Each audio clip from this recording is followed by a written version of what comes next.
Once there was an old man named Johann. Johann didn't have a dog and he didn't have a cat. But he had 100 birds. They were beautiful pigeons, all different colors. Johann loved them all very much and had a special name for each one. Every morning, Johann was up bright and early.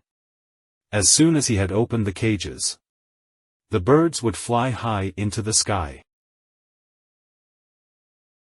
The birds would swoop and fly round and round in big circles above Johann's house.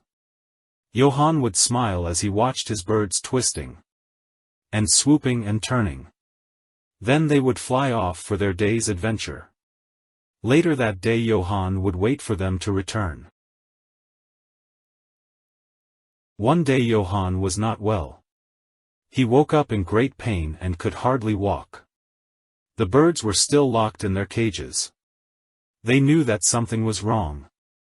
Johann's friend, Mr. Edgar, came to visit and found Johann sick in bed. He insisted his friend go to the hospital to see a doctor. The doctor said, "Johann, you are getting old. Your heart is not strong. I would like to keep you here for a rest."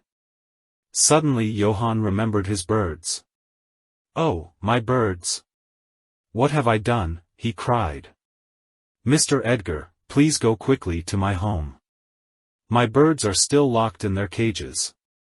Please set them free."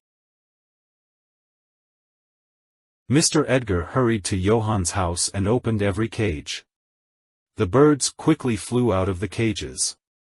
Mr. Edgar waited for the birds to swoop and fly round and round in big circles above Johann's house.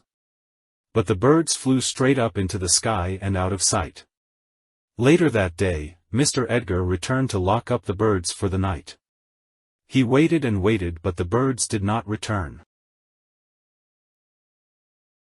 What would he tell his dear friend Johann? The birds were all Johann had. Mr. Edgar worried all the way to the hospital. He stood outside Johann's room ready to tell him the awful news. He opened the door and what did he see? Birds. Birds. They were everywhere, on the windowsill, on the chair, on the table and all over the bed. And right in the middle was Johann's smiling face. Johann's dearest friends had come to make him well. My heart may not be strong, but it's big enough to love all my friends.